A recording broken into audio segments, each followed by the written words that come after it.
welcome and thank you so much for giving your time this morning. We are really excited to be sharing with you today all of this great insight and content that we've got. First of all, a disclaimer, this is the first ever webinar that we've done as Co-op Media Network, so another reason to be excited, but another reason to be nervous. So please forgive if there's any kind of technical glitches along the way. We've practiced endlessly, but you never know, something might come up that we haven't expected.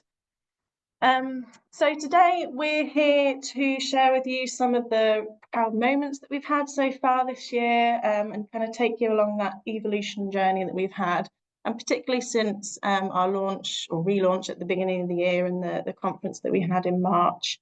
There's been so much going on, so we kind of want to make sure that we share as much of that as possible to really inspire you and make sure that we're giving you all the right information and the tools for decisions that you might want to make tomorrow or for the future, because we do really believe that convenience is different and that we can give you access to a really special and unique shopper mindset that will help you unlock success in your own areas as well and together. So without further ado, a quick overview of the agenda. We've got a whole range of people across the team and some very special guests with us today as well, which we'll come on to a little bit later. But to start off, I'm just going to do a quick overview of what's going on within retail media. We'll then move on to hear from Dean around the Co-op and the Co-op Media Network strategy and how those two really neatly sit together. We'll then move on to look a little bit around the evolution around Co-op Media Network, where we've come from and where we are now, and some of our proud moments along the way, before we delve into co-creation, which is one of our major transformation points this year. And then we'll look at our toolkit evolution and some of the innovation that we have started and will continue and also launch in the beginning of next year. So some really exciting stuff to come. And at the end of that, we're going to wrap it all up with a really insightful panel discussion. We've got some special guests to join us today, so you're going to get a really good perspective from Co-op Media Network, and some of the brands that we're working with today. Right, I'm going to crack on. We've got a packed agenda, as you can see, so it's going to be pacey. Hopefully it will keep you on your toes as well. But let's just take a moment to kind of step back and have a look at what is going on within retail media and why is this all a big area that we're kind of investing so much time and energy in. There's a statement here from the Drum. So retail media is revolutionising the advertising industry, and I think we can all agree that that is certainly ringing true and continuing to. There's some predictions around the size of the market. I want to add a little caveat here that we know that there is one large retailer that sits across the whole world and takes up probably about 75% of these figures, begins with A and ends in Zon. The retail media industry is predicted to be worth, or was worth, around £3.45 billion last year. And the projections were that into 2024, we were going to see about 16% growth, taking us to about £4 billion at the end of this year. And we are seeing that trend does remain to be true. The growth this year has been absolutely phenomenal across the market in itself. With certainly different people kind of seeing the value that retail media can bring. But I want to kind of dig in a little bit as to what are those growth drivers. So there's kind of four key pillars as we see it. First one being around advertising fragmentation. If you kind of cast your mind back, probably only about 5 years ago, but certainly 10, above the line advertising was seen as like king. You could reach so many people through TV advertising and kind of be in people's homes on a Saturday night when it was a real moment in a household. And not saying that that's not true today, but there's been a lot of fragmentation within that industry between since then and today. Firstly, the kind of growth of digital, the growth of online, and opening up all these different channels in which you can reach consumers and have like a really good interaction and meaningful messaging with them. But then even within TV, the fragmentation started to come with on demand. People could pause and fast forward and rewind TV, and it just completely destroyed almost that kind of traditional approach that we all knew and loved. And actually, as part of that, one thing has really remained true, and that is that the only consistent point where you can get in touch with a customer and have that kind of communication with them is that you still have to go to a store or online to make that final purchase. So whilst all of this kind of fragmentation has happened within the online world and on various digital advertising touch points, the store is still really a key part of that journey. The second one is around the ability to drive awareness. So I think even over the last few years, there's certainly been a vision that retail media has really only been able to drive ROI and short-term sales. And actually what we're seeing is we're able to have a much greater impact than just in the short term. We launched actually at the conference in March our Halo analysis, and that kind of proved the value of media within our stores and therefore the impact on your sales outside of it. The third pillar is the collapse of the funnel. I think we've all heard that term used a lot over the last couple of years, but the way that customers have decided to buy, the path to purchase has changed considerably. We kind of coined the phrase the messy middle. You haven't got that linear path anymore. People are just, doing whatever they like and however they like to. And actually one of the statistics that we got from RMS earlier in the year is that 50% of consumers typically consult or interact with 3 to 5 channels before purchase, which is just mind-blowing. So you've got all these different opportunities to interact with a consumer before they make that purchase, and therefore it's not really clear on a clear path in order to engage them. And then the final one is the value around first-party data. We all know that kind of Google put a little bit of a rocket up us when they decided that they were going to deprecate the cookie. Obviously, they've U-turned on that now, but actually during that time, the value of first-party data and the data that many retailers hold through their loyalty programs, the value of that is really starting to come out, and how you as brands can really tap into that to get much richer information around your consumers and create an even more meaningful engagement with them, which ultimately should be delivering you a better return on your investment. So I'm going quickly because, like I said, there's a lot to go through, but that kind of gives you a little bit of an overview of those kind of key drivers of that growth that we're seeing. But within that does offer us some opportunities as people in our professions, and also some challenges. So some opportunities is consolidation. I'll touch on it slightly ahead of this, but the cost effectiveness of consolidating budgets or time and effort and resource in order to invest in getting the most out of retail media is a huge opportunity for us. We know that it can really drive right returns. So if we can come together, we can kind of work smarter and faster.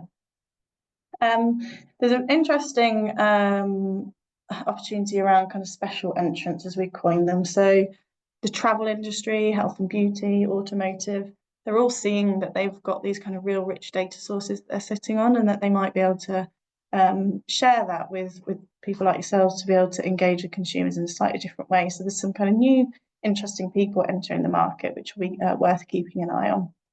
And then finally, tech. Technology is ever evolving, and I don't think that's ever going to stop. But it's really going to help us leverage some of these new data points, so to enhance personalization in a really effective way, optimize what we're doing. And for me, it's a dreaded term, AI. It scares the hell out of me because it can do all these crazy things and make you feel that someone's there and they're not actually real. But actually, there's some really amazing use cases for it, which we're exploring ourselves. But we'll want to make sure that when you do it, it's in the right way, an ethical way, and a really moral way. So it's, again, just an opportunity, but something to be really conscious of. Some of the challenges that this presents, again, I did touch on it before, but this fragmentation that's happening across many areas is also going to make it hard to know where to invest to get the right return. And, you can't necessarily invest in everything that's now on the table. So you've got to be really choiceful think a big part of that and a big opportunity to overcome some of this challenge is to be really clear on a test and learn approach, a pot that, you know, you can accept some failure, because actually through failure you'll get some learnings, but being able to put that aside so you can kind of put the majority of your budget in an area that you know is going to work for you, but kind of prepare for the future that you might need to make changes in that, and that's not always necessarily going to be the right direction. Standardization is probably one that rings true for a lot of you. We've all got our own ways of being able to measure and prove the value of things, and I will completely understand that that is a tricky area for you as brands when you're working across multiple retailers and platforms to kind of really understand a standardized view of what's going on. It's certainly something that we are tackling and working closely with bodies like the IAB and ISBA to kind of overcome that. And then all of this stuff, someone's got to pay for it. So capital expenditure is a challenge. Whose pot does it come out of if you want to invest in the technology, if you need that test and learn budget? Where does that money come from? Because we're all feeling the pressures of having to deliver and make sure that we're still meeting those kind of top line objectives. So specifically, how does this affect you guys? So I think organisational structure is a really interesting point. We are seeing more and more that retail media teams are kind of being established, but I think the organisation is, and one of the points later around budget, the way it's been structured in the past is almost to kind of reflect that full funnel approach. But actually, as we've said, it's not that linear anymore. So how do we start to work together, even if it doesn't mean a restructure, because those words can be quite frightening sometimes. How do we make sure that that collaboration between the teams within your businesses and our businesses can really come together to unlock the best?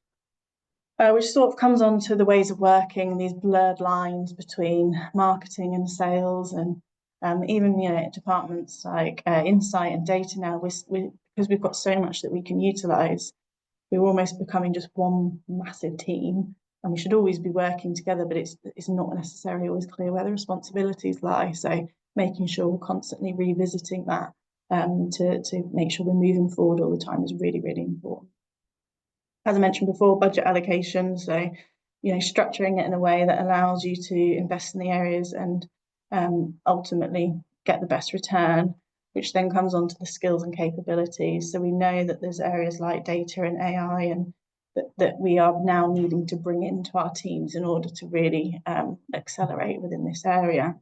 I think from speaking to quite a lot of you guys is also there's just a general knowledge around retail media that is lacking perhaps within your businesses. So when you're going back in, you know, trying to put a case forward, the understanding and the education isn't there around actually the true effectiveness of it. And I think retail media in general has still got a little bit of a way to kind of work and show its value against some of the more, I suppose, traditional and comfortable and safe advertising channels.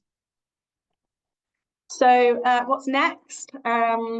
Emerging trends that we are kind of seeing within the market. So the rise of commerce media networks, I mentioned about travel, health and beauty, automotive, even like financial services are now kind of coming out with their own retail media networks. I think we're just going to see that more and more as retailers start to unlock the value of the data that they have.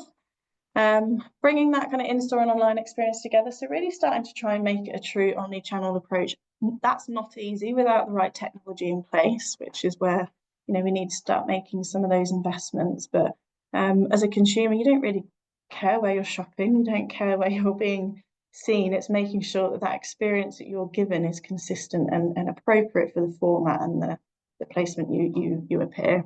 And then non-endemic is a huge area as well of growth and opportunity, and it's quite exciting, and where maybe there's opportunity to do some partnerships across that as well. I won't go into technology on that first point. I think I've covered that a lot, but closed loop measurement is obviously a really hot topic at the moment, particularly because of the first party data and the kind of value that we're getting from that. I think our point, and probably won't be any surprise if you are familiar with the Circana Halo analysis that we did, is whilst it's really important, it's not the be all and end all. We kind of see that as the cherry on the top of the cake. You can't forget the importance of the Halo analysis and the impact that you can have, but also we have some really robust ways of measuring now, and you know, like test and control. We can still prove the value of the media if we don't have that kind of closed loop measurement on top. And then some future opportunities. We do think that seeing more collaboration between retailers and brands, that's only going to help unlock more opportunity and growth for everyone, and that kind of three-way win really, so the customer who sells and the retailer. And therefore this kind of increased retailer cross collaboration, I think, is going to be a really interesting point. You know, we're all in the same industry and can see each other as competition sometimes, but there's real power in coming together, especially we're in these worlds of uncertainty and unknowing. And if we can share those learnings, ultimately the industry as itself will only benefit from that. So that is it from me. I'm going to hand over to Dean now, who's going to take you through a bit more on the Co-op and Co-op Media Network strategy. And Dean, if you'd like to just introduce yourself before you get going. Yeah, hi everyone. Dean Harris, I'm head of Co-op Media Network. I'm hoping I have control now. April. You do. I've given you control. Let's see if it moves. There we go. So 2 years ago, retail media wasn't anywhere near the priority list. It didn't even feature. Those two words would not be mentioned in 12 months of discussion across our exec. Our retail media performance, services, people, products weren't even a discussion topic for anyone, whether it's in the lift, whether it's in the coffee shop. Now, retail media is in the top 10 priorities, possibly the top 3 priorities of a £12.5 billion business. So the key question a lot of people ask is, well, what changed and why? And also, key for everyone on this call, why should anyone care? So over the next 10 minutes or so, I'm going to talk about why retail media was an important venture for us and why we launched Co-op Media Network, what motivated us to do that. I'm going to talk a bit about our positioning, which hopefully everyone's aware of in convenience, but the thinking that led to that, which might come as a bit of a surprise in terms of the journey and the reflections and the admissions we went on. And then ultimately, what that difference means for advertisers in terms of benefit and compelling and meaningful outcomes. So I've been at Co-op over a decade now. And when I was reflecting on how many markets we've been in that time, I was quite surprised to get to the number 18. And when you look at the different businesses on this slide, it's quite amazing the diversity of different markets we've decided to enter. Anything from farming to entertainment with Co-op Live, healthcare, property, banking, electrical goods, franchise businesses, B2B, B2C, and of course, retail media as well. A lot may not even be aware of, but Co-op's a serial entrepreneur. We take chances, we enter markets, and we try and succeed. We are not a play it safe business. We are not the traditional 180-year-old oil tanker that a lot perceive us to be. And there are two main reasons why we enter markets. And they tend to be because they're broken and we think we can fix them. April, I think I've lost the slide control. You might have to nudge it on. Thanks. Fix them if they're broken. So for an example, schools is an area here. We've transformed 40 schools into Co-op academies. They were underperforming, often in deprived areas, and they had high truancy rates.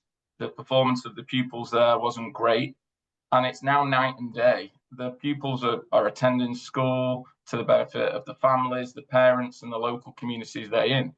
That is quite a unique market to enter. There are not many companies on the FTSE 500 that would have chosen to go into schools, but Co-op did. And then the other reason is that right to win. That way we believe we've got the assets, the capabilities, the partnerships, the talent to dominate and succeed in a market. So one of the things is, out of all those markets I've mentioned, why was retail media an important one, and why did we think we could do well in it?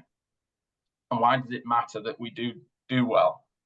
So people might have seen the brand campaign and the relaunch from July, and we made a claim to the nation that we existed for one reason and one reason only, and that was to improve the lives of our members, them personally and the communities they lived in. And that's relatively straightforward when you think about B2C businesses that we have, like grocery, insurance, funeral care, legal services. You improve the products, you reduce the prices, you give exclusive promotions and perks like 48 hours pre-sale on Co-op Live tickets. But in a B2B market like retail media, it's really hard to connect the dots back to this core reason for being. And a lot of people on this call won't know the reason why and the motivation why, but our members own our business, and our members are a big driving force behind our retail media proposition. It's their transactions, it's their data, so they should be the ones that benefit. So every single pound of retail media profit goes back to them in the form of better rewards and better incentives. And I think there's about 300 to 500 retail media networks in the world, and I'm not aware of any other one that does this and has this motivation. A lot sit on the stock market and have hedge funds and pension funds crying out for bigger dividends and bigger share prices. So this is our motivation for doing well in this industry.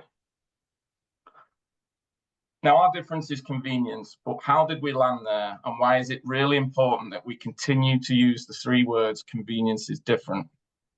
When we first looked at the market we were in, because we have not been in retail media, we've not just been doing retail media for 10 months, we've been doing it for many years, but as Co-op Media Network, as a unique position and proposition, it's been since January.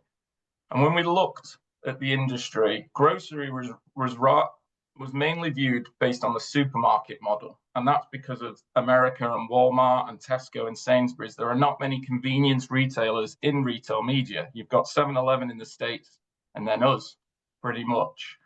And when this is the way that the market perceives retail media, it creates some comparison challenges for Co-op. So we are 7th in the list of market share. Our share jumps between 5.5% and 6%, depending on the time of the year.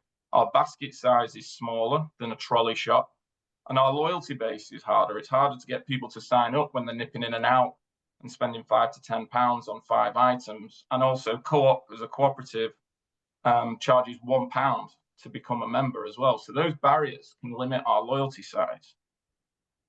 But we obviously realize convenience in retail is so different. The locations of the shop are different, the format, the size is different, the missions are different, the mindset.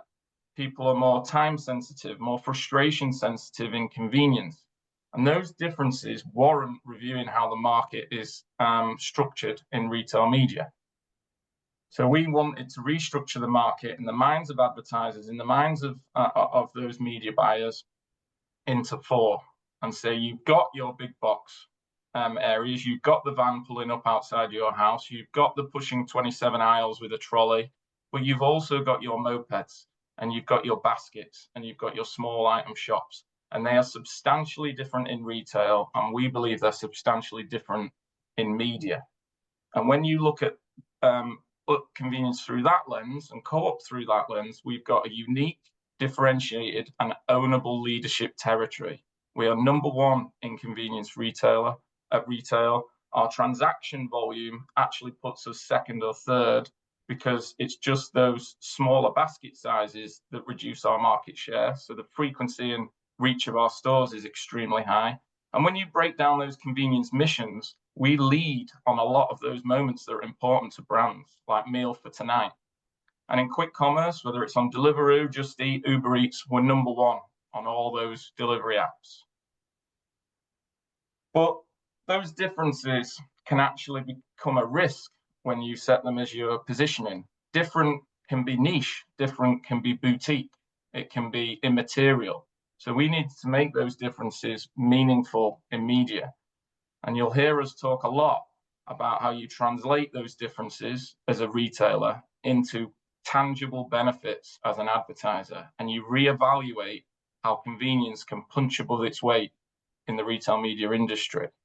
So that geographical coverage of our 2,500 shops in every single postal code area, 70% of the UK population live within 2 miles of a Co-op store. That gives you reach. Our stores are near houses, they're near offices, they're near train stations, they're near football stadiums. They're in university campuses. That drives access, it drives frequency. Our smaller stores warrant more attention. There are less aisles. They are walked down more often. They are mixed category. A coffee ad in our store will be seen by people buying bread, bakery, and cereals. In a supermarket, a coffee ad will be seen by people buying coffee. And we're forced to adapt the range. We haven't got as much space. So that means that we have to think about the missions that are shopped, the type of people that shop there. And that means every single one of our stores is quite different in the way you can target. We're used to target around events like Wimbledon. We're used to target specific cultural events like Eid, because we have really specific shopper socio-demographic data against those stores. And then convenience shoppers are rushed. Missions are unplanned. People get to a convenience store and a fixture and are looking for advertising to help them make that decision. So advertising is even more helpful in convenience than it is in those planned shopping list driven supermarket stores. In America, 7-Eleven own MPD because they realize brands are more, shoppers are more likely to switch in a convenience unplanned mission than they are in a planned supermarket mission. So that's our why, that's our what, and that's our so what. And we articulate this around 3 words, which is convenience is different, scale makes it meaningful, and our expertise and understanding of the convenience shopper make us best placed to execute performing campaigns for our client. But we need to put some meat on the bones in that capability, and we've got more and more plans in the pipe to unlock convenience to greater an effect, drive more performance, not just in our products, in our data, but in our experience as an advertiser. But it's important to talk about the journey we've gone on up to now. And I'm going to hand over to Laura to talk about that. Yeah, thanks, Dean. So as Dean's mentioned, I've got the privilege of talking to you a little bit about our CMN evolution. And as you've heard, we're on a really, really exciting journey, and as well as that in the market. And we really want you guys to be on that with us. So some of you in the room might have been working with us over the past 7 years and be really familiar with some of the milestones that I'm going to share with you. However, for those of you who haven't, I wanted to take a moment just to reflect on a few of those milestones that captures that journey so far. So as you can see from the first block on the slide, this is all around that evolution of our toolkit. This has grown from being print only to now being over 80 channels and covering that customer full path to purchase. Secondly, we've got our events program. So originally this started as 3 events, which really heavily focused around that fair trade and sustainability that we know Co-op has the right to win in. But now we've got a full year calendar with over 50 events that are all designed to inspire and engage our Co-op customers.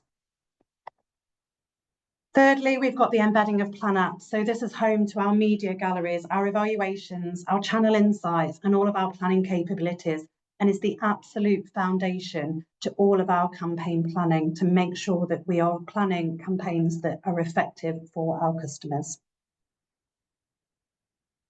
Dean's just alluded to the fact that we're #1 in QCom as a Co-op, and therefore I can't not talk about the launch of our e-commerce and QCom channels, therefore expanding our omni-channel offering further. I now want to mention something that used to be called Bigger, Better, Bolder that you might be all familiar with. This year we actually refocused this and rechanged this to be called our co-creation programme, all designed about developing really collaborative campaigns together, again aligning with those values that are so important to the Co-op customer. I won't steal too much thunder from Ellie, who's going to be sharing a little bit more detail on this shortly. Next, which personally I believe is the jewel of our crown. So this is all around our hyper-local activations. So again, enabled by that scale that Dean's just mentioned and our location coverage across the UK. This really enables us to activate in the right stores at the right time for the right audiences. I can't not talk about Co-op membership. So obviously a key strategic pillar of Co-op and something that is absolutely at the core of the Co-op strategy. and in turn has really allowed us to adapt our membership channels and be able to activate in that way that we've been able to add them to our toolkit. We've obviously really capitalised on targeting those younger audiences by driving our own viral trends on TikTok, and also with the introduction of other social channels like Facebook, Instagram and Pinterest. And finally, I can't not talk about our relaunch as Co-op Media Network, which was actually earlier this year. So obviously with that new proposition of convenience, scale and execution, but all focused around our capabilities as the UK's leading convenience retail media network, and that really clear focus strategy that Dean has just shared. So following the launch, we're really proud of what we've achieved so far together in 2024. It's been an absolutely amazing year. And I want to share the following video that just captures some of those amazing highlights.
Hope you all agree there's some amazing activations and stats captured in that video, which obviously just brings to life our journey since the beginning of this year. However, as we continue on our journey and drive that evolution, our next release is all around how we can adapt a new focused framework to reward you and reward your investment with us. And to do so, we are transforming our previous value-added media offering to our new CMN Media Reward Programme. This has all been developed with 3 key areas of focus in mind. 1, consistency, 2, simplicity, and 3, clarity. So let me bring this to life for you and what our Media Reward Programme delivers. So that number 1, consistency. We've got 4 really clear levels of qualifying investment tiering. Number 2, that simplicity and ease. So with a confirmed media value that we're rewarding you with, aligned at the start of the year, and all of this with the purpose to weave into your annual plans in advance and capitalise on us enhancing those market-leading campaigns together. Thirdly, clarity. So with our ever-evolving toolkit, we've amended our qualifying investment to be available on all of our toolkit except offsite digital, therefore now including investment from Perm FSDU Media, Branded Bays, and the co-creation campaigns that Ellie's going to talk to you about shortly. So as you can hear, all of this is with one key objective in mind, and that's bringing you more rewards as our suppliers and designed to help you grow and scale with us at CMN. So I know I've alluded to it a couple of times, but I'm now going to hand over to Ellie, who's going to delve into more detail on our co-creation programme that we launched earlier this year. Good morning, everyone. My name is Ellie Prendergast. I am the Sales and Operations Lead at Co-op Media Network, and today I get the absolute pleasure of talking to you about co-creation.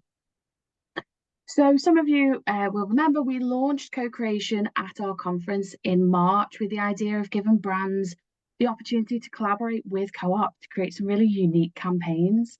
And in true collaboration style, we actually spoke to a number of brands before launch to get their experience of these in-person pitch days. And a couple key themes came out. One of the main being that a lot of time, effort and expense goes into going to these pitch days in person. So one of the first things we did was make sure that every brand that gets through to a co-creation pitch gets a co-creation campaign. And then there's extra opportunities to win prizes and opportunities on the day as well. One thing I say to any brand going into these pitches on the day as well is that it's genuinely meant to be a positive experience. We have judges in these sessions that are senior leaders from Co-op and in the industry that are there to give invaluable insights into how we can really push these campaigns to be the best they can be, because ultimately we're all there to win. So we then took a look at the criteria of what makes a co-creation campaign, whether that aligns to Co-op's key values such as sustainability, diversity and inclusion. Are there any links to the community or potentially a charity donation? And that could be one of Co-op's charity partners or potentially somebody that you work with as well, which flows nicely into membership. What can we offer our Co-op members in terms of member pricing? Is there a membership competition that we can utilise? Is there an exclusive element to Co-op, whether that is the product itself, it could be a campaign element or an exclusive prize potentially. Is there a competitive price point? Again, a really key for our customers. Does it link to any seasonal events? And ultimately, does it showcase our pure convenience strategy? So we've now run a number of successful pitches and we've had some really great feedback from both brands, but also our senior leaders. They genuinely really enjoy the day and get a lot out of it themselves as well. And we're starting to see these campaigns come to life in our stores. So I'd just now like to show you a short video about the pitch day itself to really bring it to life.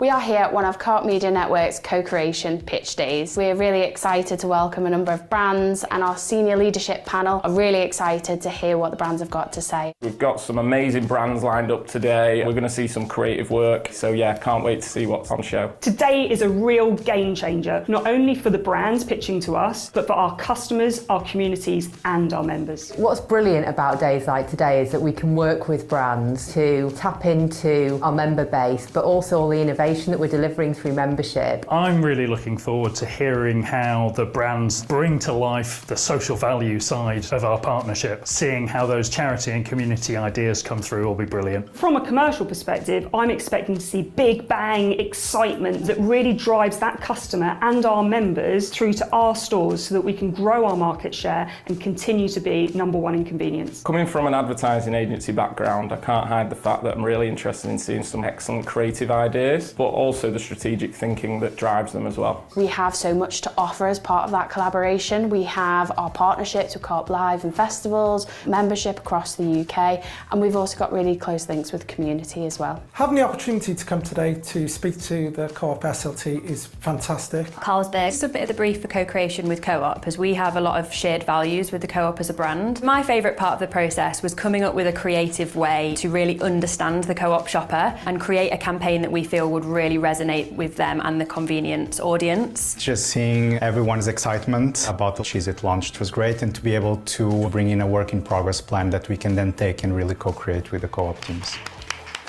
It is really about that meeting of values. You can just find a sweet spot and you just get increased profile for the brand, excitement for customers and members, but also have a really strong message and cause. We want brands to participate in co-creation because it'll really show the power of convenience media in full flight. It also allows brands access to some really senior people at Co-op. You unlock planning and insight resource that will drive added value to your sales uplift. The way for brands to get involved is work really closely with your Co-op Media Network contact, and they'll help you to build a brief that's aligned to Co-op, whether that's sustainability, Co-op values, or working really closely with membership. If you're successful, you'll be invited to come to One Angel Square and pitch to our senior leadership team at Co-op. We'll have an ultimate winner of the day with some money can't buy prizes, and also the senior leadership team will help support to drive those campaigns even more collaboratively. These pitch days give us a great opportunity to see how the brand can really resonate with our customers across our 16.5 million transactions a week, how they can drive customers to the Co-op so they can come back time and time again. As we evolve our proposition, co-creation allows brands to tap into new innovation as it's happening. One way to sum up co-creation would be collaboration. Epic. Rewarding. Exciting. Partnership. If any brands would like to get involved, just need to get in touch with your Co-op Media Network contact, and we would love to hear from you.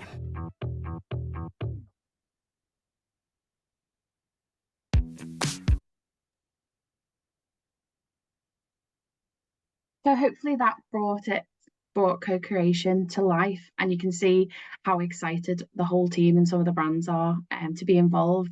And we're really looking forward to a whole new round of pitches in 2025 as well. So our next pitch day to get involved is the 22nd of May. The initial brief submission is the 3rd of April, with the final brief submission being the 17th of April. So just get in touch with your Co-op Media Network contacts, and they'll be able to share all the information. I'm now going to be passing over to Lauren. Thanks, Ellie. So, hi everyone, I'm Lauren O'Keefe and I look after the campaign execution and innovations team at CMN. So today I'll be sharing very exciting updates across our toolkit, across membership, online and in-store channels. So membership is at the heart of Co-op strategy, and it allows you to connect to all those different kinds of Co-op shoppers. Co-op membership program has over 6.1 million active members. On an average, we see 2.2 visits per week from those members to Co-op stores. 39p in every pound is spent with a member card, so it's a key driver in ensuring we have right deals for customers. The app sees over 1 million users every month, whether this be to look for new products or great deals on their favourites. When we look at our monthly app redemptions, we see 730,000 members redeeming a personal app offer. So it goes to show how important it is to be thinking about how you can use a toolkit in your campaigns differently. Since the launch of the app offers in 2023, we've continued to innovate in this space to enhance membership toolkit further. Back in March at our last conference, we spoke about some trials that were happening. So I'm pleased to announce that in 2025, we'll be launching some brand new channels. The first is Solus emails, which will allow you to reach up to 2 million of Co-op's engaged CRM database. Bespoke audiences can be built using member sales data to ensure that we're targeting the right members for your campaign. And the second is multi-brand emails. So we'll also be offering event-led multi-brand emails across key seasonal events next year, giving brands the platform to come together under an underarching theme. We're also launching gamification, so you can bring the fun into your campaign and engage customers in a unique way. A branded game custom made for your campaign will allow your brand to engage with those 1 million monthly app users. Games will be nationally targeted to all app users for a broad reach to maximise scale. And finally, for our membership toolkit, we have booster offers.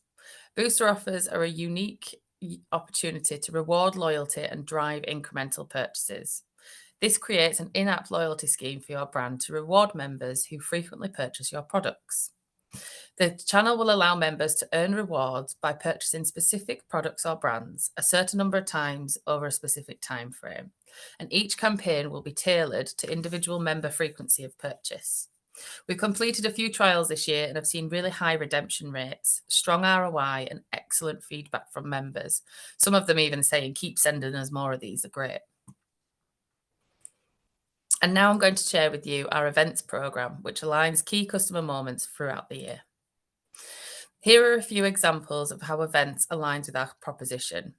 So for scale, Joys of Summer event generated 184 million impressions across 2 periods, acting in full DoD across the estate. This helped to reach as many parents as possible during the summer holidays with activity inspiration to keep their kids entertained. Convenience, Stella will lead into a hyperlocal event for our convenience proposition, activating in the key 3 stores are near Wimbledon with unmissable window takeovers at the front of store, visible to 530,000 plus attendees at Wimbledon.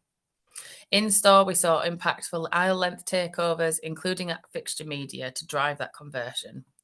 And this was supported by a multi-channel approach, as well as activating in 1,400 surrounding stores to drive home Stella's official sponsorship of Wimbledon.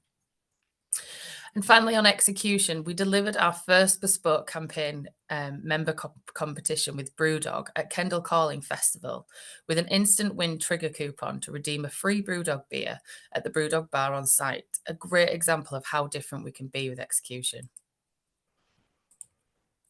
We've encapsulated our vision for events in one simple sentence. Events in 2025 will leverage co-op scale during meaningful moments with a convenience and mission-led focus. So how do we plan to bring this to life? For 2025, we're putting a big focus on the shopper and their habits. So we've summarised these key trends per month in the calendar to help tie in events, ensuring they have real relevance. 51 events in the calendar for 2025, each aligning to shopper profiles and trends each month, as you can see in this screenshot. So to summarise for our events next year, we have 6 always on. Think of Pride, Perfect Pairings, Meal from Around the World. We have 15 brand new events like Women's Euros, Fueled by Frozen, to name a few. We have a nod to co-creation that is supported through events there, which Ellie mentioned earlier. And through this, we'll be looking to lean into reactive opportunities where possible to align with those current trends and themes and tap into even more hyper-local in-store takeovers. And finally, I'm going to take you through what we're doing in store. So 95% of trade goes through in-store, so it's the best place to engage customers at the point of purchase. As a convenience retailer, we don't have a lot of time to talk to customers while they're in the mindset of the in and out of the shop. So offering differentiation in our in-store toolkit is really key. A large proportion of our toolkit is made up of in-store channels, and we have 2,500 stores nationwide that see over 16 million transactions per week. We also know that 2 in 3 of the population live within 2 miles of the store, so it's no surprise how convenient it is for customers to visit those 2.2 times a week, as I mentioned earlier. The first new addition we have to our toolkit is the app fixture product shelf risers, following successful trials again this year. Shelf risers will enhance brand visibility at the fixtures, and they can be booked if your product or brand features on an entire shelf. You can find this information out from your buyers. And in-store sampling is returning to stores for the first time since COVID. So you'll now be able to book in-store sampling from a range of stores from a master list. It's a fantastic way for your brands to connect with customers on a more personal level. And sampling events will be fully self-sufficient, giving brands flexibility on how you'd like to run the event. And now I'm going to hand over to Josh, who is going to take you through some very exciting innovation we have. Thank you very much, Laura, and thank you. So it's a quick introduction about myself. So I'm Josh, and I'm leading up the innovation efforts at Co-op Media Network and how we bring new propositions and new media opportunities to market that fit the convenience shopping mission and best represent it for you guys in your media campaigns going forward. Sorry, I think have I got control? There we go. Should have. Thank you very much. Thank you. And so, yeah, so just to begin, Obviously, you've heard a lot today already about how we're building out different parts of our convenience retail media network and how we're really trying to own that convenience mission that Dean was very clear on in terms of how we're trying to recreate the market to provide ourselves with a point of difference and provide your campaigns with something additive and complementary that you can't find elsewhere. And that really does play into how we then innovate on all of that opportunity that we're providing. Really, any new release that we provide, any innovation that we're considering, really anything that we bring to market, any new opportunity we bring to market, will have the core mission that we want to best represent not just convenience shoppers, but the moments that people and shoppers choose convenience. So we can package that up and best represent it for you guys to be able to choose it and activate it with simplicity and at scale as well. So I was trying to pick up on a couple of points there. I think Lauren mentioned a few of them and Dean around how we are different and how our missions are different. So we know, as Lauren mentioned, a majority of the UK population live within walking distance of a Co-op store, which gives us tremendous scale and reach. And not only are they living within walking distance, but therefore they're using those stores. They're popping in more than twice a week for very, very different missions and very different reasons than where you'd visit other retailers. And that gives us a bit of a different relationship with shoppers, and it gives us a different reason for our existence. And what we're trying to do is work out how we best package that for you guys. So I'm going to take you through a couple of examples today of ways that we're going to evolve the toolkit in order to take advantage of that. But the first thing is, you've heard it a lot already, but we really are different. And that means that the type of toolkit and the type of media we want to offer is also different. So we understand, first of all, on the left-hand side there, that we are catering for a unique set of shopping missions. As Dean mentioned, they are smaller baskets, smaller in value, smaller in the number of products that are going into each basket. We're in a more urgent space. People are using us for a very specific reason, but without often a particular plan or knowing they needed something barely an hour before they visit the store. So it's unplanned, they need inspiration, and we therefore need our media to represent that mindset that shoppers are in. On top of that, the nature of those missions being unique means that we want to be additive and complementary. We understand that the majority of the occasions that our shoppers are visiting our store, they've already done their big shop somewhere else. So even as Dean mentioned, by splitting out this understanding, we still know that people are using those big retailers to do the majority of their shopping. And therefore, what we need to do is complement that and think about when shoppers are in a slightly different mindset and a slightly different moment and a different requirement. And therefore, the media that we use has to reflect that as well. And finally, we also know because of that, because we're complementary, because we're a little bit different, we need two things. First of all, we need to be easy and simple to work with, and we need to be easy and simple to execute our media. The same level of convenience and simplicity that shoppers expect when they walk into our store, visiting for only about 6 minutes compared to 18 for the retailers. That same level of ease and simplicity we provide for shoppers is something we want to make sure we provide for the brands that work with us to contact those shoppers as well. So when you combine these kind of three pillars, what is it that we're looking to do? So the first kind of key area of innovation for us this year, and a big ambitious program that we've been on over the past 6 to 12 months, has been around launching digital screens in the front of our stores. And the reason for that is so that we can offer something that's far more high impact in terms of the creative opportunities we're providing to you in and around the store. Again, we know our shoppers are in a hurry. We know they're not spending a lot of time in there. So the opportunity for us to create something that's more high impact, that cuts through, that grabs attention, is something we know and understand is going to be beneficial for shoppers searching for inspiration about what to buy when they pop in. And it gives you, the brands, a much better opportunity to cut through with those same shoppers as well.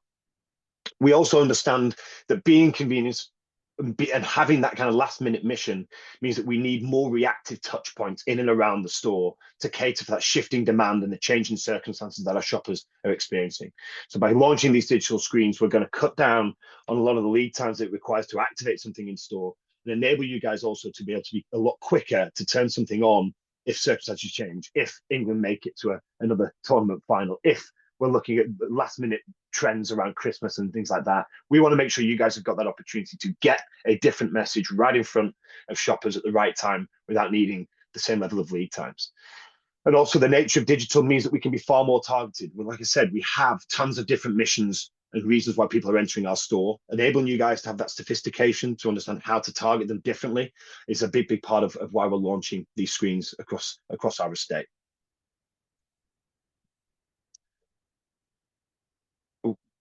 Just back a few. There we go. And so we're also really excited about how this really encapsulates the entire shopper journey in and around the co-op. So first of all, the big benefit for these front of store digital screens is that we are capturing not just an audience of shoppers who are entering the store, but also by putting them in very high footfall locations. As Dean mentioned, co-op stores are on busy high streets, they're outside train stations, they're on the way to football games, they're on campuses, they are in areas where people are constantly walking past in very, very high traffic situations.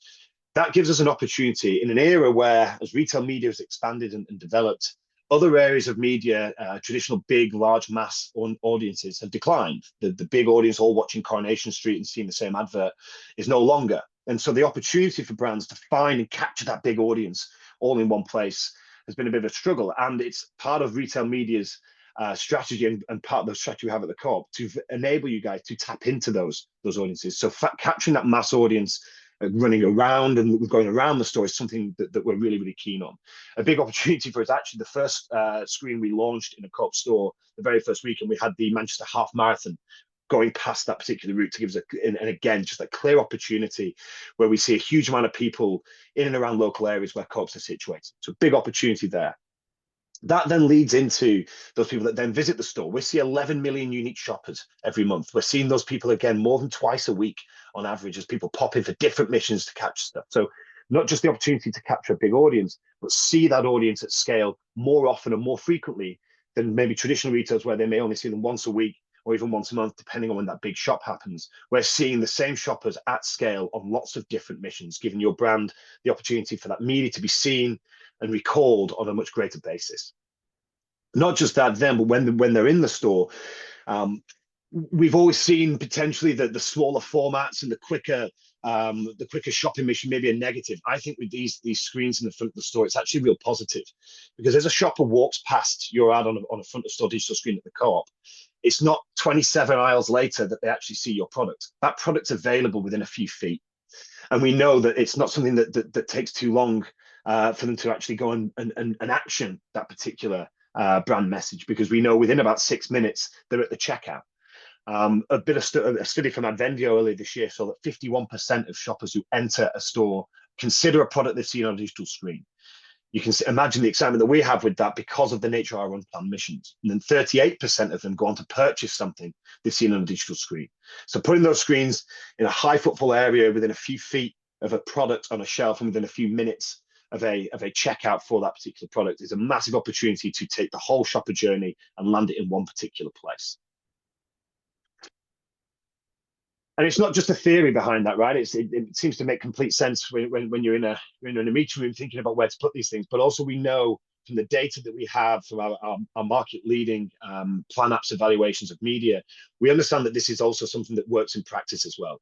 Two of the biggest, most successful areas of our media toolkit, the front of store location and the digital element, the digital screen element, are two of our strongest performing areas. 31% sales uplift when we see that front of store media activated, and then nearly £6 ROI when the advert is digital as opposed to anything else. So putting these two areas together, putting these two key pillars of our toolkit together in one place, we feel is going to be a significant benefit for brands, not just for the exposure and the reach, but also for the performance of that media as well. So what is it we're getting in conclusion here? So for digital screens, the key for us here is that we're trying to offer a retail media opportunity that expands beyond the retail aspect into the community that these screens are situated in. So that unparalleled reach, not just of shoppers, but of people walking past, people on their way on a commute, on their way home, going to a football match. Those are big areas where we think we can find a much broader reach because of the situation of those screens. High visibility for the same reason, but also not just that mass scale.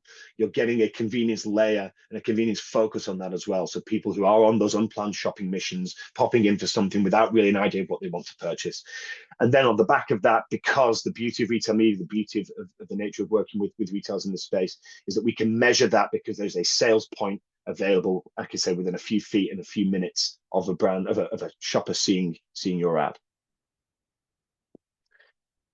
So where are we up to? So we launched this in October. We're running at quite a pace. The first 200 will be in by Christmas. We anticipate being up to 300 by the end of January, with an ambition for us to go to 700 screens and eventually 1,000 by the end of the year.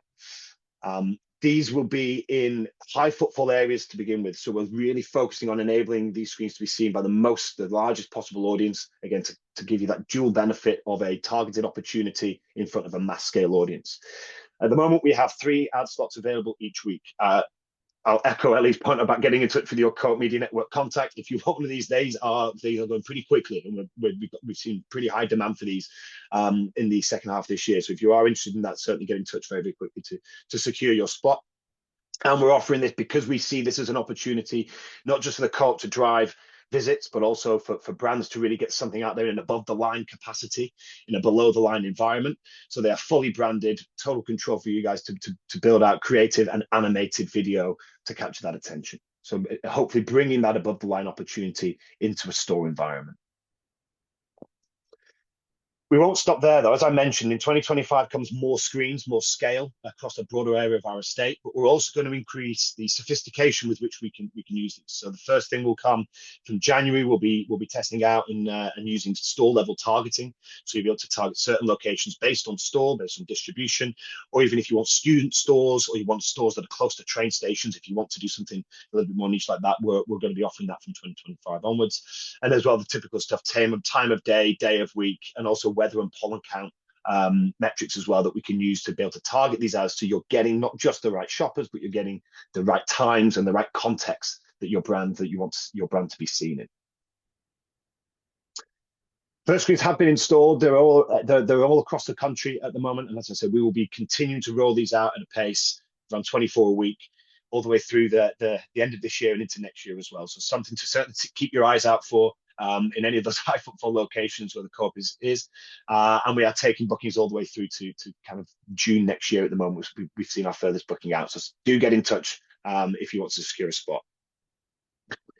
But not just there. So that's if that's how we're kind of improving and increasing our the media formats and the touch points that we have available to you.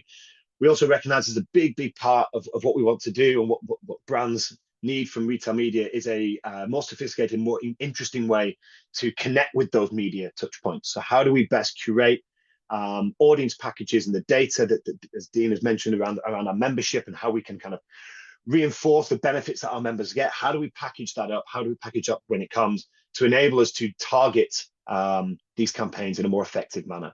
And so what we're offering as well, what we're starting to build out and launch from January next year, will be Co-op Compass, which is your opportunity to connect with curated convenience audiences at scale. This is our first party data offering, and it comes from a belief that we are in a point right now where our membership is in great health, and it's time to start representing that membership in the best possible way in the media, in a media context. So a few stats that you've already seen, I think, a little bit in this webinar, but I'm just going to dwell on a few of them here to show you what we think is the benefits of why we're doing this now, and why we think our audience packages will be well represented out in the market. So first of all, 6.1 million or 6.7 million, I think, members at a total level, 3.7 million of those members in the last 30 days. So in terms of regular, frequent data, recent data, it's getting increasingly scalable. That's a 23% increase on this point last year. So the investment that Co-op and the investment in the ambition of Co-op to really to put members at the heart of their business, and has always been, is paying dividends for us in terms of the audience packages and scale that we can produce. We also know that we are seeing a large amount of Co-op transactions. We're seeing a large amount of convenience transactions. So I know traditionally in convenience formats or small store formats, the penetration of a loyalty card into those areas hovers around 25 to 27%.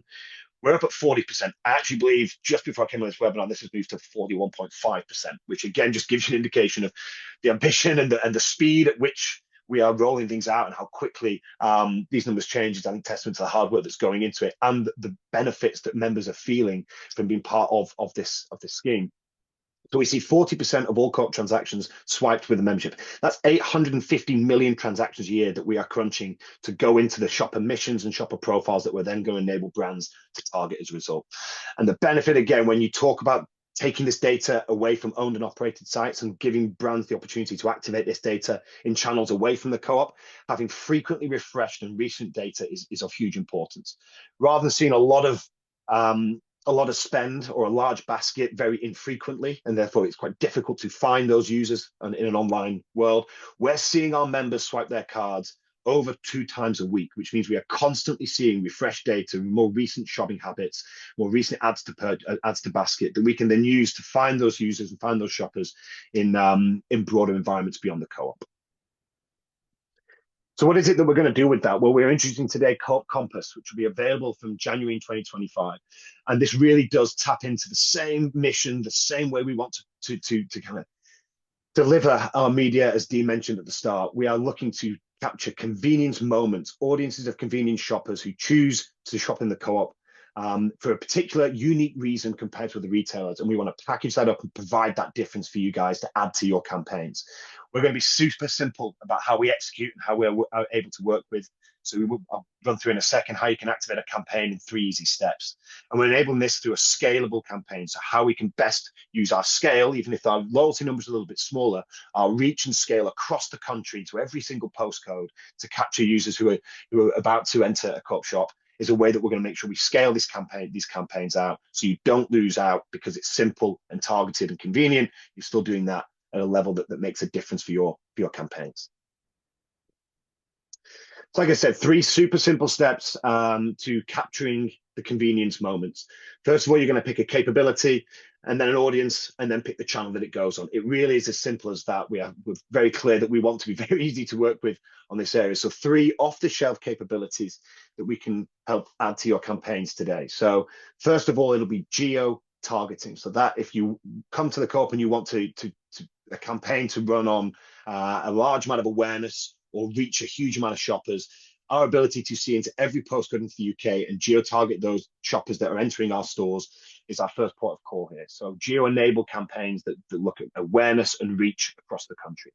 If that's not enough for you and you want to add some consideration aspects to that, or you want shoppers that are in a bit more of a specific mindset, we'll then have Geo-Enable Plus, which is an off-the-shelf package that takes that geo-targeting and adds in contextual relevance and third-party data signals so you can make it more relevant for the briefs that you have.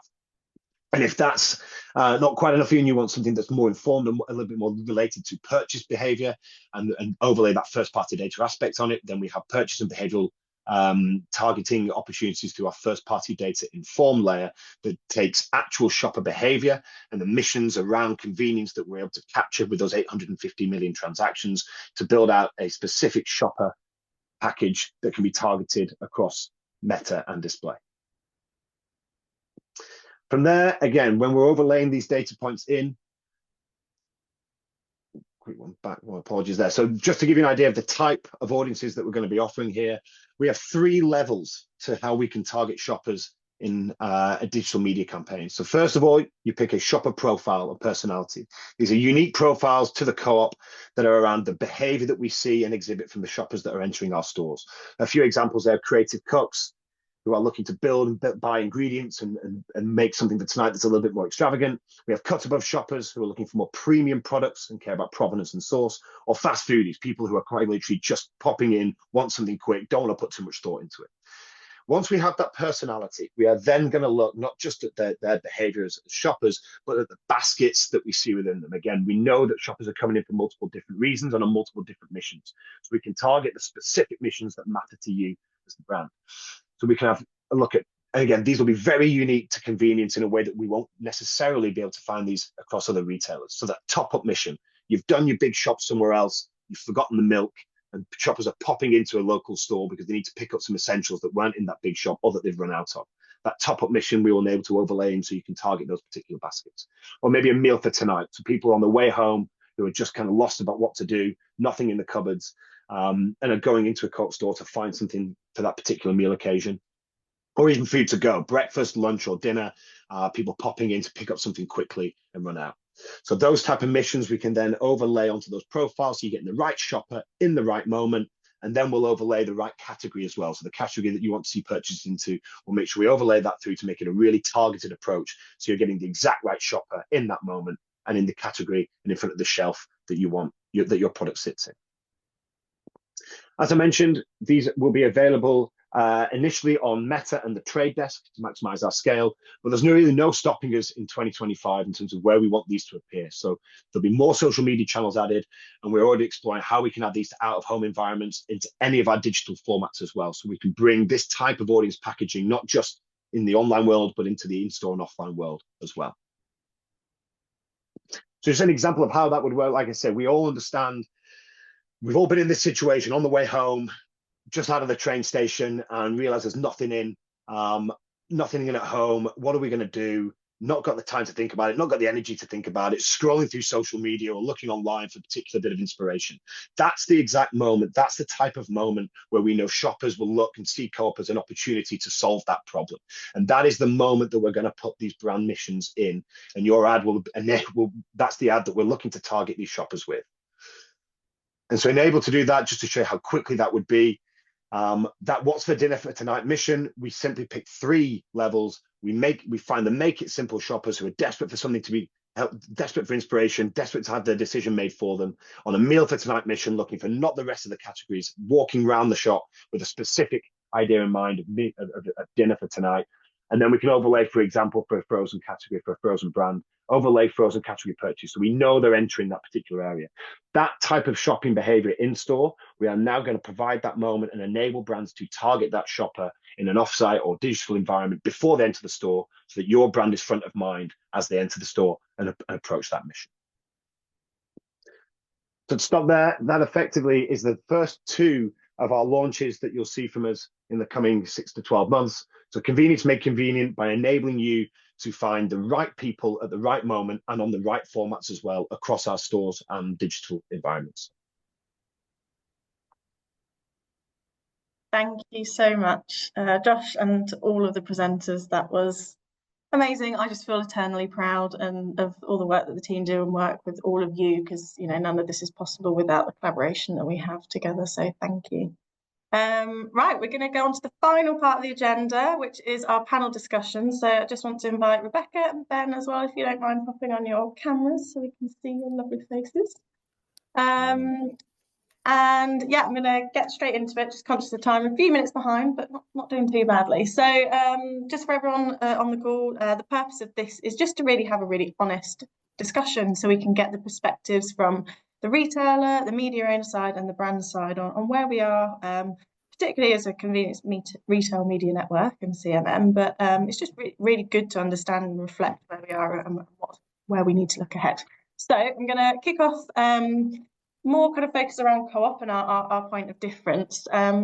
Much of our success, we believe, is that we've really lent into that this year. We've been really clear on what our kind of propositional pillars are around scale, execution and convenience, and we've been really fiercely focused on leaning into that and making sure that we're driving those key moments with shoppers for all of you guys. So Dean, I'm going to come to you first, without me sort of answering that question for you already. But what do you see as our kind of real point of difference versus the market, and how does this really support brands? Yeah, because I mentioned our unique place in the market, but brands ultimately have investment decisions within retail media and outside of retail media across other channels. And one of the key things we didn't want to do is position ourselves as a substitute for, say, supermarket media. We acknowledge you need both. You need convenience and you need the big box missions covering as well. So it's very much a complementary positioning. And brands can't just trust us that convenience is a catalyst and convenience does punch above its weight. So one of the key things we've got to do is prove it. Prove it through thought leadership investment and prove it through the performance. But only then will we have this reevaluation of convenience through a lens that says it could be a David versus Goliath in terms of the reach and frequency and the attention that we drive in the marketplace. And it's one of the reasons why we champion the fact that advertising in Co-op may drive sales elsewhere as well. So yeah, that's our versus the market positioning. Thanks, Dean. I've done my typical dive straight in and not even asked you guys to introduce yourselves, so I apologise. But if we can do that as we kind of go around and answer this question, that'd be great. So Greg, could you start with an introduction and then give us from your perspective what our point of Yeah, view no problem at all. Yeah, so good morning, everyone. I'm Greg Goodwin. I'm one of the heads of commercial here at the Co-op, and I have within my wider remit of categories a lot of the heavily branded categories like the impulse category, cigarette, tobacco and vape being the important one, obviously, but not tobacco. Yeah, and all the grocery categories and home and personal care categories of all. I'm sure there's a heavy representation of our suppliers of my suppliers on the call. So once again, good morning, everyone. Yeah, I think just to sort of add on from what Dean said in terms of the question, I think it's sort of a lot of these points have been captured already. 2,500 stores, predominantly convenience stores, 16 million transactions per week. I think Josh called out 11 million unique co-op shoppers per month as well. So in his segue, so hugely relevant in terms of store coverage, hugely relevant in the amount of physical people coming into stores and transacting in our stores. And sort of that gives us a really sort of, I think, we think of an unrivaled position from that perspective as well. We also have a rapidly growing franchise business, which gives access to universities, travel hubs, and various other places again, which adds that transient shopper experience as well. And I think the other final thing that I'd sort of call out as well is we are hugely relevant to a lot of the key branded suppliers and a lot of the people that be on the call. Number two customer probably on a number of categories, hold really high market shares in areas of impulse and food to go, etc. So huge relevance in terms of some key categories, huge relevance in terms of the store profiles, the amount of stores and customers that we appeal to, and the brands, a lot of your brands that are quite significant and the customers really want in our stores. Okay. Yeah, thanks, Greg.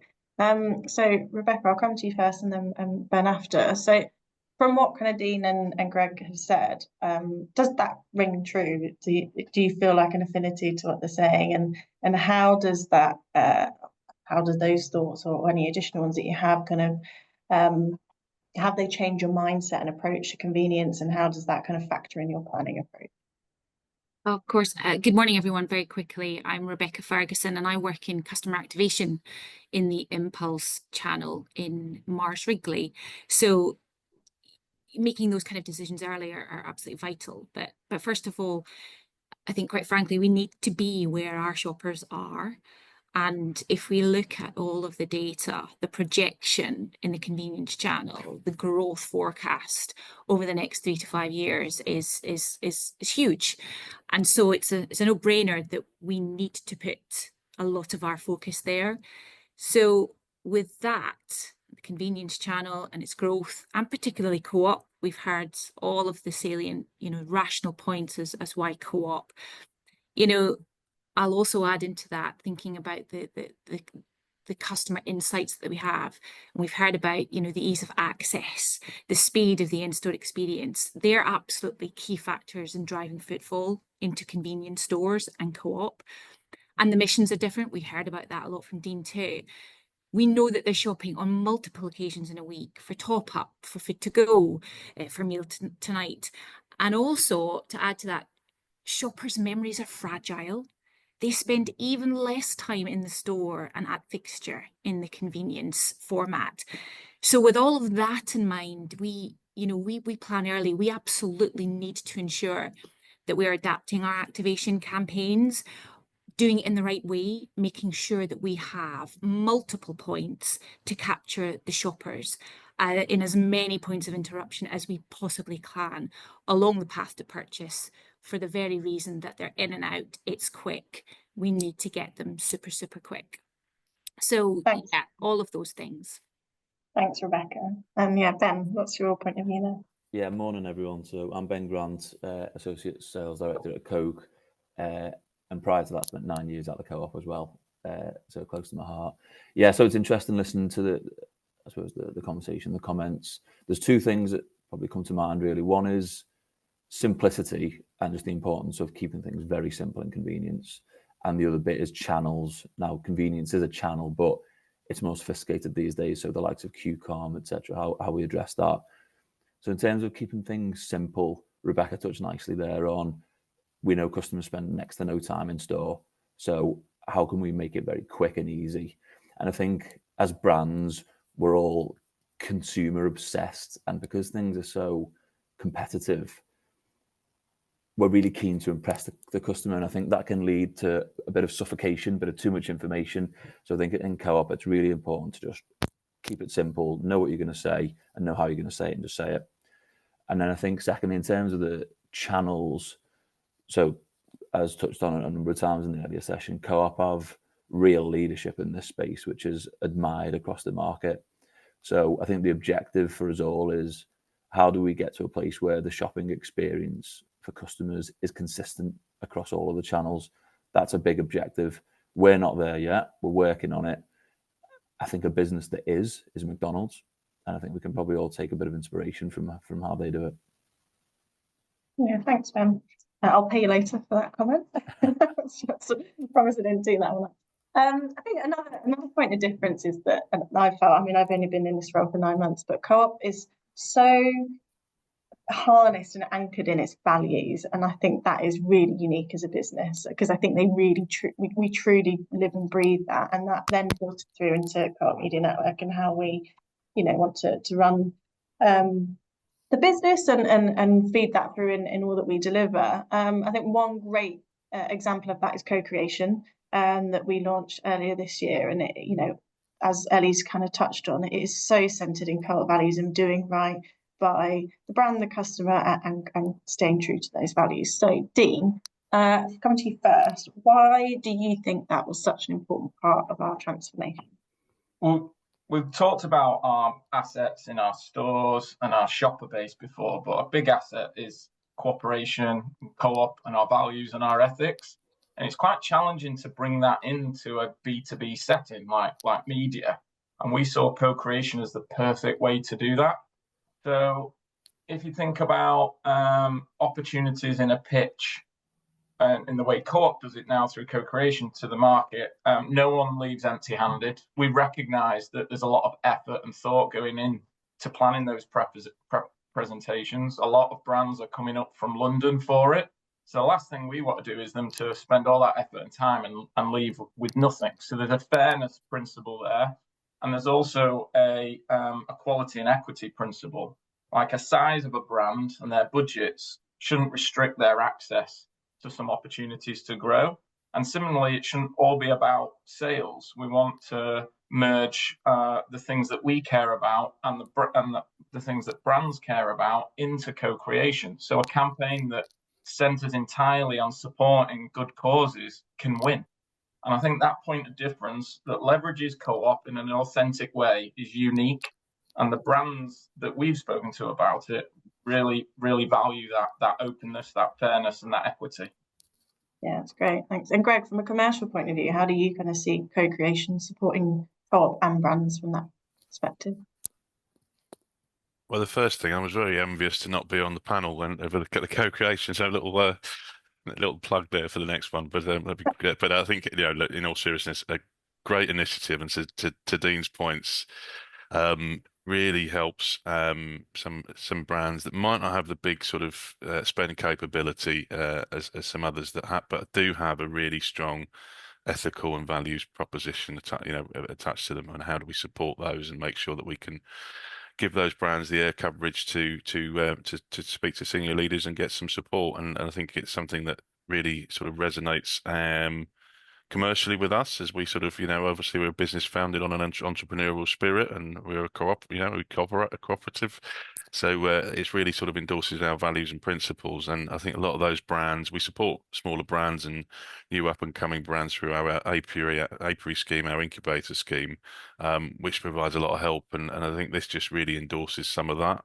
It'd be remiss not to talk about the other sort of major executions on bigger brands and new innovative brands that have come to the market as well. So really give us and really give sort of the senior leadership and people involved real insight into what's coming down the track as well. And actually, one of the things that from a convenience retail perspective, and some of the businesses, the franchise partners that we have as well, they really, really love innovation, and they really want us to drive innovation forward, and that gives us a great medium to do it. Yeah, thanks, Greg. And actually, so the latest co-creation, I wasn't on the panel, Greg, but I was in the room. And so I got to kind of see some of the presentations, and it was amazing. And so, Ben, I'm going to come to you because whilst the campaign's not live yet, you guys didn't leave empty-handed. You left with the golden ticket. So would you mind just sharing a little bit about your experience? Yeah, do you know what? Honestly, no, we loved it. It meant a lot to us, and there's a few parts to it. So if I'm being completely honest, it was an opportunity in terms of our relationship with Co-op to show Co-op who we really are, because I think the relationship can feel very commercial at times. So we wanted to address that. We received the brief, and look, it was touched on earlier, I think, by Ellie. It's a pretty challenging brief. There's high levels of expectation. You have to present a proposal that has links to community, charity donations, Co-op exclusivity. You have to cover all bases. So how we approached it, we just let the teams loose on it. And we give them a simple brief of take your time, think big, and they really did. So I won't go into too much detail on it just because we haven't got the time, but we have a long-standing relationship and sponsorship of Special Olympics. So that's all about driving and raising awareness of Special Olympics and driving accessibility into sports for people with intellectual disabilities. So we presented on the day, and we tried to make it really powerful, and so we brought the Special Olympics along. The chief exec got the message across really passionately. We brought a guy called James, who is an ex-Special Olympics athlete, now an ambassador. We played a game of bocce, which is a sport in the Special Olympics. We involved a guy called Andy, who's a store manager in the Co-op Aberdeen store. So he was at the Special Olympics in Berlin a few years back. So we made it feel very real. But what I would say to those thinking of getting involved, there's loads of benefits to it, but actually just for our team internally, it was an opportunity to do something very different outside the usual price, promo, terms, negotiations, and it brought the team together in a way that genuinely we hadn't seen before. So the huge level of pride involved, and yeah, I couldn't speak of the process more highly. So if you're not thinking of getting involved, definitely do. Thanks, Ben. I was actually blown away that there was a real Olympian there. I was a bit fangirling. And Rebecca, I know that you guys have your sights firmly set on the next round coming up. So just, from your perspective, why is it an exciting initiative? Why do you want to invest that time? Yes, we are indeed. We are working towards it. And listening to Ben, I feel an equal measure of, I think, inspiration, excitement, but also nerves at the same time. I'm not going to lie. But I think looking at what we've seen this year through all the campaigns, they've been really, really impressive. And what you've been able to achieve, mainly below the line. And we want to activate our brands in the right way through, the various elements of value, community spirit, giving back, all of these things. And we believe that our brands do that in Co-op, but how do we elevate that even further? But it's not just about that. I think for us as a branded snacking business, it's about continuous improvement. It's about continuing to evolve, continuing to be relevant. And what better way to do that than to have fresh sets of eyes belonging to our customers, focusing on us in that way. And if we are fortunate to reach the pitch day, it's going to allow us to present to some of our major stakeholders and gather their valuable feedback. But additionally, in the run up to it, and hopefully afterwards, work with the great minds at CMN and SMG to help us think even more widely outside the box about how we bring our brands to life to excite and engage our shoppers even more. So that's why. Excellent. Thanks, Rebecca. We are running out of time, so I'm going to combine the last two, if that's all right, and just do a quick fire round. We talked a lot about the digitization of the store, and it's obviously a key area that we're investing in. We see the value that's going to bring. So can I ask a one-liner from each of you on why that's exciting for you? And then the second part of the question is around 2025 big bets. We're heading into another year of what feels like going to be more transformation and more growth, a lot of excitement. So what's like your one big bet? So Greg, I'll come to you first.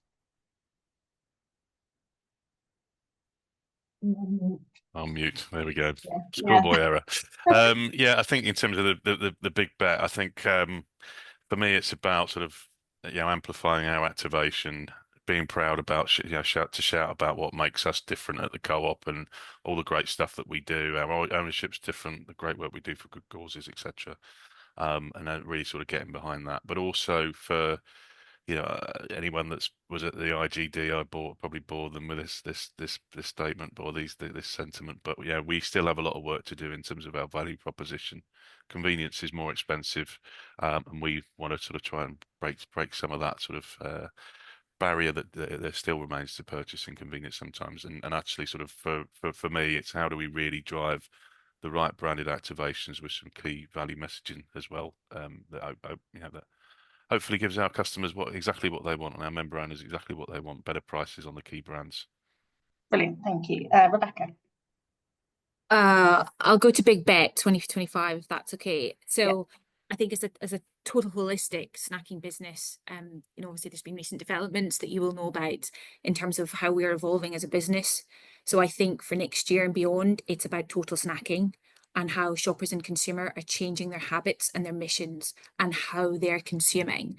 So that for us as a business. And then with my activation hat on, it's very much about, as Greg's just said, elevating our campaigns in absolutely the right way and tapping into our mutual shared values with Co-op, and continue to do that with CMN. Collaborate, co-create, continue to communicate.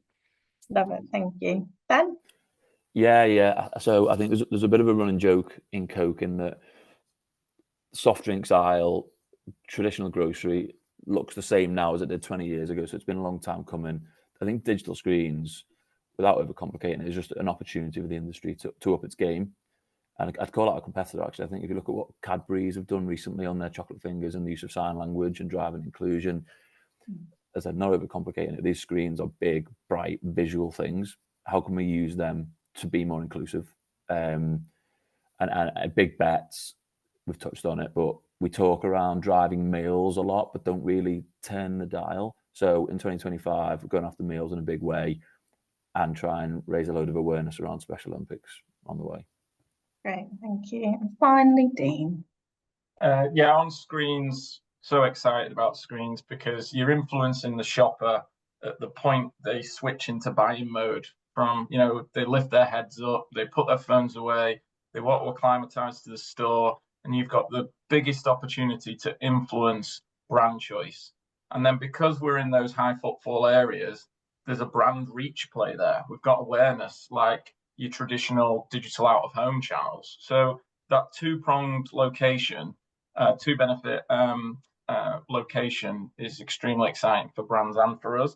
And then in Big Bets, there's been a bit of a capability race between retailers, particularly in data. There's a lot of headlines on data partnerships and using loyalty data in Facebook and YouTube and streaming services. I think the attention will come more to treating advertisers as clients and stopping calling them suppliers, because the shoe is well and truly on the other foot now. And one of our big priorities is to improve the advertiser experience, not just the products, how they feel and how they interact with us, and ultimately get our net promoter score as a retail media network to the best in the UK, if not Europe. Absolutely. Well, thank you so much. I've really enjoyed that discussion, and I hope everyone that has joined today has enjoyed all of the content and this wrap up. Can't thank you enough. We will send a follow-up with all of the content that we shared today, and this was recorded for anyone that couldn't make it and you want to share it with. So enjoy the rest of your day, and we will see you soon.